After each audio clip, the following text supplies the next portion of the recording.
भारत के नक्शे को समझने की कोशिश करेंगे, यानी कि भारत के नक्शे पे जितने भी राज्य हैं या केंद्रीय शासित प्रदेश हैं उनको याद करने की कोशिश करेंगे। अक्सर मैं देखता हूं कि जितने भी स्टूडेंट्स हैं वो सवाल पूछते रहते हैं कि हमें नक्शा याद नहीं रहता है, क्या करें, कोई सिंपल ट्रिक है कि नहीं है। तो मेरी कोशिश रहेगी कि मैं आज आपको सिंपल से सिंपल तरीके से नक्शे को समझाने की और याद करवाने की कोशिश करूं। और मेरा विश्वास मानिए कि नक्शे को याद करना बहुत ही आसान है, तो हम बिना किसी देरी के उसको समझने की कोशिश करते हैं। तो देखो, आपके सामने भारत का नक्शा कुछ इस तरीके से दिया हुआ है। अब अगर मैं आपसे पूछूं कि सबसे पहले आपको नक्शे में कौन सी चीज याद रहती है, वो सब छोड़ दीजिए क्या याद नहीं रहता है। मैं आपसे पूछता हूं सिंपली, अगर नक्शा आपके सामने आ जाता है तो सबसे पहले आपको क्या याद रहता है। मुझे उम्मीद है कि ज्यादातर बच्चों को राजस्थान याद रह जाएगा, क्योंकि इसका एरिया सबसे बड़ा है और ये दिखता भी अलग है। इसके अलावा जो बीच में जो मध्य प्रदेश कहलाता है वो मध्य का हिस्सा भी याद रह जाएगा। दो चीजें तो रहेंगी। तीसरी चीज जम्मू कश्मीर भी याद रह जाएगा। लेकिन आपको पता है कि 31 अक्टूबर 2019 के बाद जम्मू कश्मीर और लद्दाख को अलग करके केंद्रीय शासित प्रदेश बना दिया गया है। तो दो चीजें ये हो जाती हैं। ठीक है।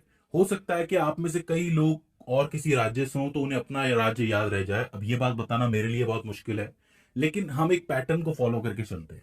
देखिए, नक्शे को जब भी आप शुरू करें तो आप नीचे से शुरू करें, क्योंकि नीचे का हिस्सा अगर आपको याद रहेगा तो कहीं ना कहीं बेस आपका बन जाएगा। ऊपर वाला तो आपको याद है ही, जम्मू कश्मीर वाला तो।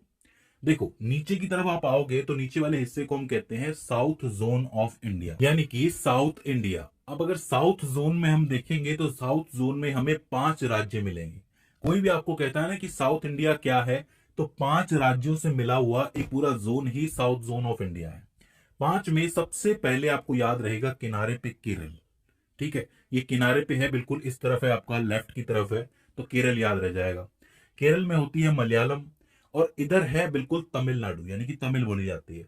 तो मतलब आप समझ लो कि मलयालम और तमिल साथ साथ हैं, तो आप केरल, तमिलनाडु।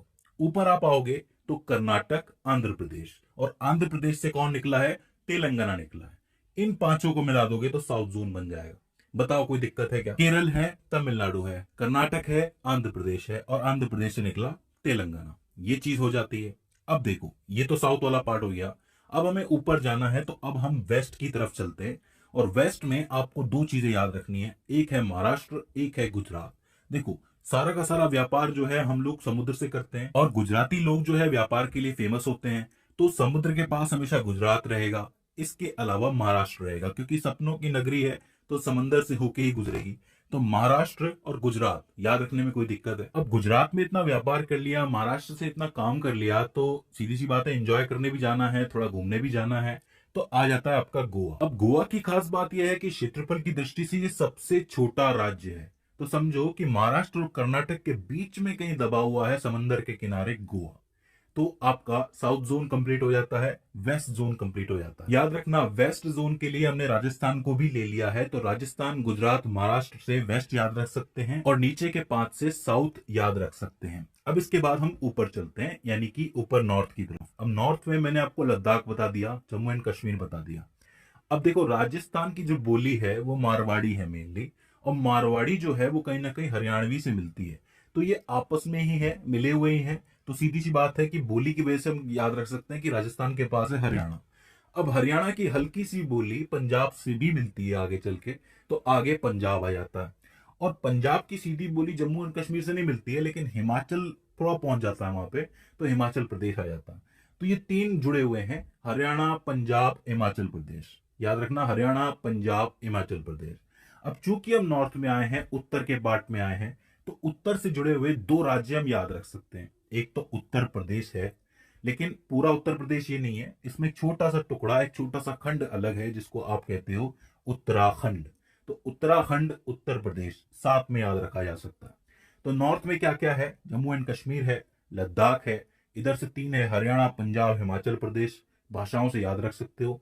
और सबसे बड़ा राजस्थान तो है ही। तो उत्तर प्रदेश, उत्तराखंड हो जाता है। यहां नहीं जाना, यहां नेपाल है, नेपाल से अपने कोई लेना देना नहीं है फिलहाल। ठीक है। अब देखो, हम नीचे से ऊपर आए हैं। अब सीधी सी बात है कि हमारा जो शरीर होता है उसमें इस जगह पे लेफ्ट में, थोड़ा सा हल्का सा लेफ्ट में क्या होता है? हार्ट होता है। हार्ट का मतलब होता है दिल। तो दिल से निकलती है दिल्ली। अब दिल्ली जो है वो आपको बहुत छोटी सी जगह मिलेगी, क्योंकि दिल्ली कोई राज्य नहीं है, लेकिन फिर भी सबके लिए जरूरी है। सीधी सी बात है, सारे काम वहीं से चलते हैं।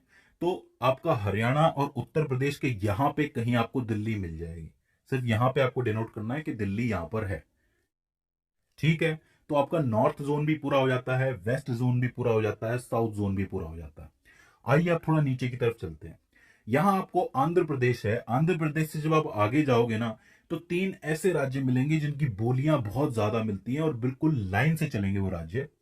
एक आता है आपका उड़ीसा, इसके ऊपर आता है आपका झारखंड, और इसके ऊपर आता है आपका बिहार। बिहार, झारखंड, उड़ीसा मिलते जुलते हुए से राज्य रखते हैं, कोई दिक्कत नहीं होनी चाहिए। और इन सबसे अलग थोड़ा सा वेस्ट में चला जाता है आपका वेस्ट बंगाल। वेस्ट बंगाल के राइट में मत जाना, वहां पे आपका बांग्लादेश आ जाता है, ईस्ट बंगाल आ जाता है, उसको छोड़ देना, वो अलग है। हमें सिर्फ ये याद रखना है कि उड़ीसा, झारखंड और बिहार की एक लाइन है जिससे राइट की तरफ आपका वेस्ट बंगाल पड़ता है। ठीक है, अब देखो उड़ीसा, झारखंड और बिहार की एक लाइन बन रही है, मध्य में मध्य प्रदेश है ही, राजस्थान, गुजरात, महाराष्ट्र जुड़े हुए हैं, उत्तर प्रदेश, उत्तराखंड जुड़े हुए हैं, इधर से पूरा साउथ जुड़ा हुआ है, तो बीच में ये जगह रह गई। तो ये इन लोगों का क्या 36 का आंकड़ा है क्या? जी हाँ, ये है आपके नाराज फूफा जी, यानी कि 36 के आंकड़े वाले छत्तीसगढ़ साहब। तो इनको आप अलग से याद रख सकते हो कि इनके साथ कोई लाइन नहीं है, ये अकेले रहते हैं। कभी कभी ये झारखंड से बना लेते हैं, कभी ये उड़ीसा से बना लेते हैं, कभी जीजा जी मिल जाते हैं, कभी साले साहब मिल जाते हैं। फूफा जी को खुश रखने के लिए हर कोई कोशिश करता है। तो छत्तीसगढ़ को आप याद रख सकते हो। आओ अब हम चलते हैं अपने ननियाल की तरफ, चलते हैं मामा के यहाँ चलते हैं। बहुत अच्छी जगह है, हमारे देश की सबसे खूबसूरत जगहों में से एक है the north east. North east में घुसने का रास्ता क्या है? वेस्ट बंगाल है। ये जो वेस्ट बंगाल है, यहां से घूम के एक रास्ता नॉर्थ ईस्ट की तरफ जाता है। मगर उससे पहले 2 देशों के बीच में एक जगह फंसी हुई है जिसका नाम है सिक्किम। सिक्किम आपका नेपाल से भी जुड़ा है और भूटान से भी जुड़ा है। इसका मतलब यह है कि 2 देशों के साथ ये अपनी सीमाओं को शेयर कर रहा है। काफी इंपॉर्टेंट जगह है, लेकिन थोड़ी सी हट रही है, इसीलिए यहां पे है, इसको याद रखना है। अच्छा, वेस्ट बंगाल से जो रास्ता जाता है उसको आप कहते हो चिकन नेक, और चिकन नेक से आप अंदर घुसते हो तो आपको बहुत खूबसूरत जगह देखने को मिलती है, असम और मेघालय। देखो, असम के नाम से आपको चाय याद आ जाएगी। अब चाय की पत्ती असम में उग रही है, लेकिन चाय में थोड़ा पानी भी तो डालना पड़ेगा ना भाई। इतने अमीर तो नहीं है हम लोग कि सिर्फ दूध डाल के पिए, और मोटी चाय तो हजम भी नहीं होती, मुझे तो नहीं होती, आपको होती होगी। तो मैं पानी डालता हूँ, और पानी डालने के लिए हमें पानी चाहिए जो हमें मेघालय से मिलता है, क्योंकि वहां पे मेघ बहुत है, पानी बहुत बरसता है, सीधी सी बात है। तो असम, मेघालय, चाय पानी याद रह जाएगा। पूरे के पूरे देश के दिन की शुरुआत यहीं से होती है, चाय पानी से ही होती है। ठीक है, हाँ कुछ लोग कॉफी भी पीते होंगे, वो एक अलग बात है। चलो आगे चलते हैं। अब यहाँ पे आपको 2 राज्य सिंपली याद रह सकते हैं जो कि नीचे की तरफ हैं आपके। एक है मिजोरम और एक है त्रिपुरा। मिजोरम का मी और त्रिपुरा का त्र तो बनता है मित्र। ये दोनों आपस में दोस्त हैं, तो आप ये कह सकते हो कि इनको याद रखना बहुत आसान है, मित्र हैं नीचे नीचे। बेस्ट फ्रेंड वाली फीलिंग आती है इनको देख के। मिजोरम, त्रिपुरा, मिजोरम, त्रिपुरा। इसके बाद 3 जगह आपकी खाली बचती है। एक आपका ऊपर आता है अरुणाचल प्रदेश, इसके बाद नागालैंड, और इसके बाद मणिपुर। तो आप एक लाइन से भी याद रख सकते हो इसको, अरुणाचल प्रदेश, नागालैंड, मणिपुर एक हो गया, मिजोरम, त्रिपुरा, मित्र एक हो गया। तो मतलब नॉर्थ ईस्ट में 3 पार्टियां हो गई। एक है आपका चाय पानी यानी कि असम और मेघालय, एक हो गया आपका अरुणाचल प्रदेश, नागालैंड और मणिपुर, ये 3 अलग हैं। एक आपका मित्र हो जाता है यानी कि मिजोरम और त्रिपुरा। इस तरीके से आपका नॉर्थ ईस्ट का पूरा मामला सेट हो जाता है। तो अब आपने देखा कि कितना आसान है पूरे देश को याद रखना। नीचे से आपका साउथ जोन है, इधर आपका वेस्ट जोन है, ऊपर आपका नॉर्थ जोन है। नॉर्थ जोन में एक अलग से चल रहा है उत्तराखंड और उत्तर प्रदेश का। इधर आपकी एक लाइन चलती है उड़ीसा, झारखंड, बिहार की। यहाँ पे वेस्ट बंगाल थोड़ा अकेला है, और बीच में फूफा जी तो है ही आपके छत्तीसगढ़ वाले, तो कोई दिक्कत ही नहीं आती है।